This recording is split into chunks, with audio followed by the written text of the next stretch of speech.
Amigos y hermanos, Dios abra las ventanas celestiales para derramar sus más ricas bendiciones sobre nosotros y nos ayude a comprender que Dios solo llama y acepta en su servicio a los que son sellados por su Santo Espíritu y que procuran llenarse de Él cada día más y más.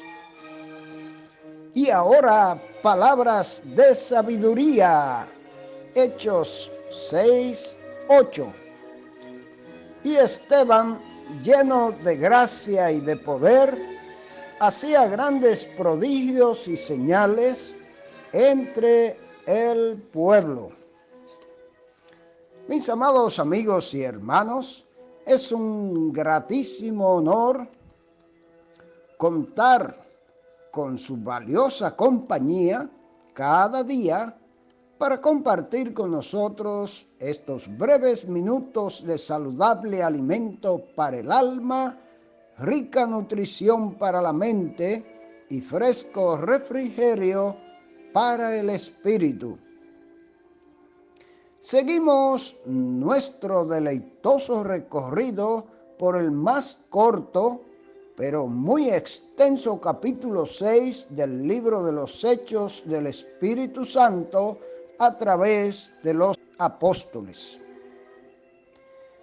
Es el más corto porque solo contiene 15 versos, pero muy extenso en el valor de su contenido. Como ya hemos señalado, su contenido gira alrededor de dos principales asuntos: la solución muy sabia y espiritual por parte de los apóstoles a un gran malestar al interno de la congregación, generado por elementos puramente económicos y administrativos, pero que estaban afectando su enfoque en lo primordial de su ministerio: orar y predicar la palabra. Esta sabia e inspirada decisión dio origen a la elección de los primeros diáconos, función vital para el buen desenvolvimiento y un sano crecimiento de una iglesia local. Con relación a esta importante función, referíamos ayer que si partimos de la necesidad por la cual se eligieron los primeros diáconos, así como de la etimología de la palabra diácono del griego diakonos, los líderes eclesiásticos hemos estado muy desenfocados y equivocados en cuanto al ejercicio y uso adecuado de los hombres y mujeres que han sentido este llamado o han sido designados para tan necesaria y digna función en la iglesia local. Podemos decir, tomando ideas del pastor y escritor Alexander Strauch, que mientras algunas iglesias han cargado al diácono con todas las funciones pastorales y administrativas, pareciendo más un pastor o gerente empresarial, otras rebajan y denigran tan digna labor, encargando al diácono de cortar el césped, abrir y limpiar el templo, hacer mensajería, cuidar los perros o mascotas del sacerdote o del pastor, etcétera, etcétera. Otras no tienen diáconos o no lo consideran necesario, no prestando atención o descuidando las obras de misericordias y el cuidado de los pobres, labores principales de los diáconos en la iglesia local. No seríamos honestos si no señalamos o reconocemos finalmente que hay una tendencia en las iglesias a un cambio positivo en cuanto al rol del diaconado en las últimas décadas. Ojalá volvamos a las Escrituras y a parecernos más a la iglesia primitiva antes que el Señor regrese. El segundo tema del capítulo 6 en importancia es lo que el Espíritu Santo hizo con el diácono Esteban, que sin dejar de servir en las mesas, lo convierte en un gran evangelista, don que lo lleva al martirio finalmente.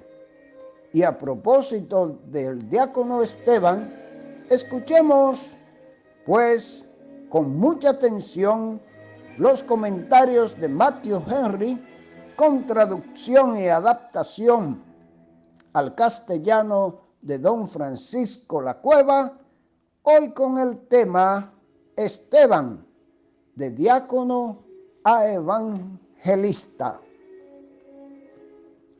No cabe duda de que Esteban era diligente y fiel en el desempeño de su oficio, sin pensar que fuera algo por debajo de su capacidad.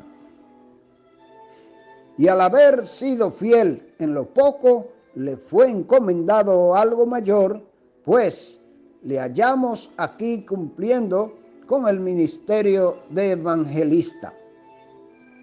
Y Esteban, lleno de gracia y de poder, hacía grandes prodigios y señales entre el pueblo. Demostraba la verdad del evangelio, obrando milagros en el nombre de Jesús. Estaba lleno de gracia y de poder, porque estaba lleno de fe y del Espíritu Santo. Es por fe como viene a nosotros el poder de Dios. Por fe nos vaciamos de nosotros mismos y somos llenados de Cristo. Obraba los milagros entre el pueblo, pues los prodigios en nombre de Cristo no tienen más estricto escrutinio. Defendía la causa del cristianismo contra los que se oponían a ella. Se nos dice primero quiénes eran sus opositores.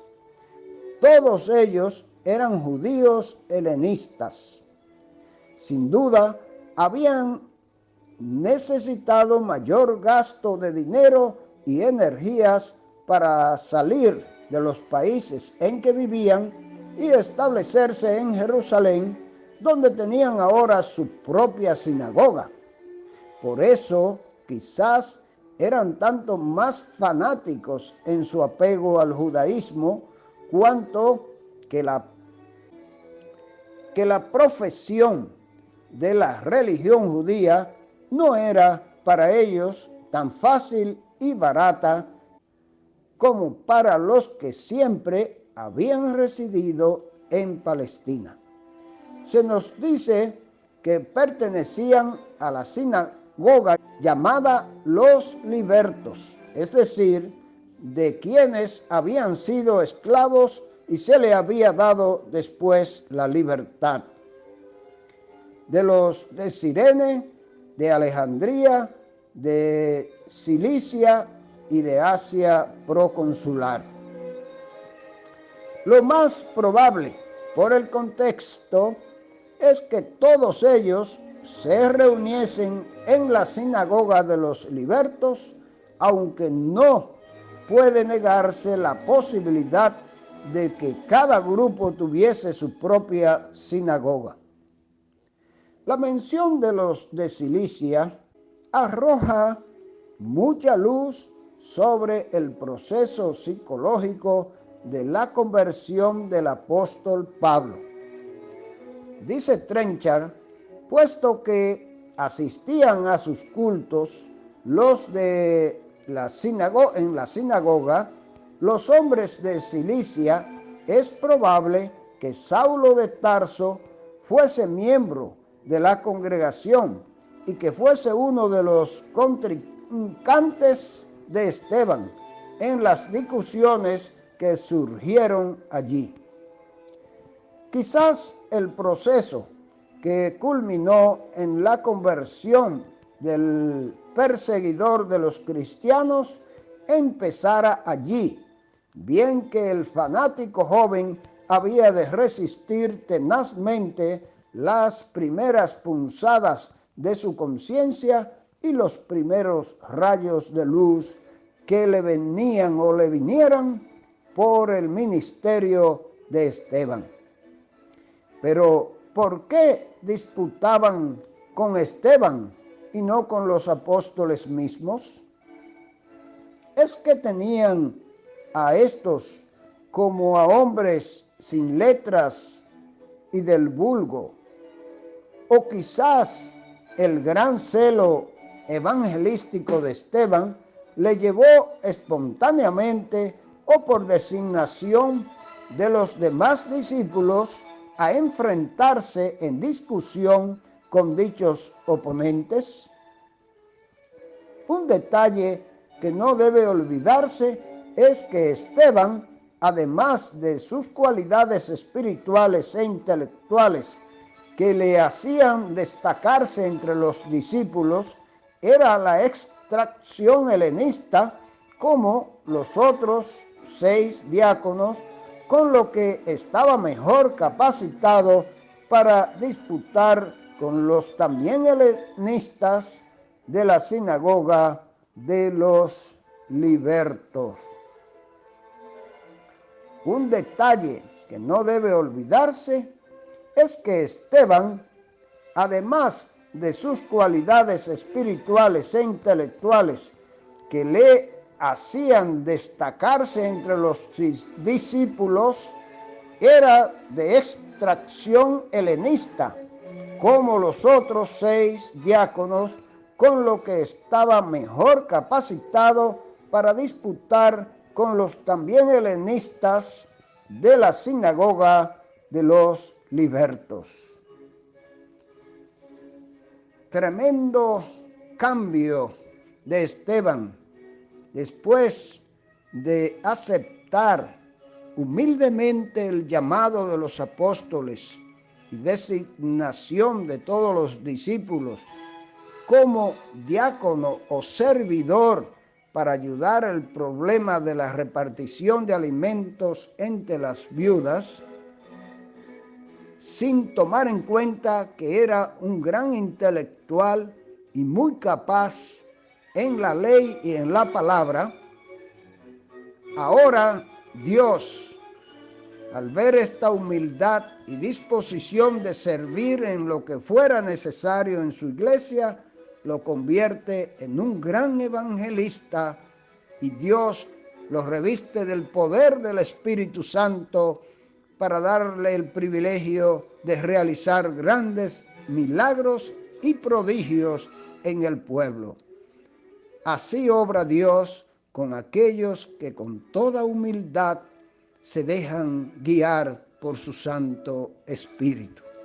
Ojalá que aprendamos de Esteban, de este gran ejemplo.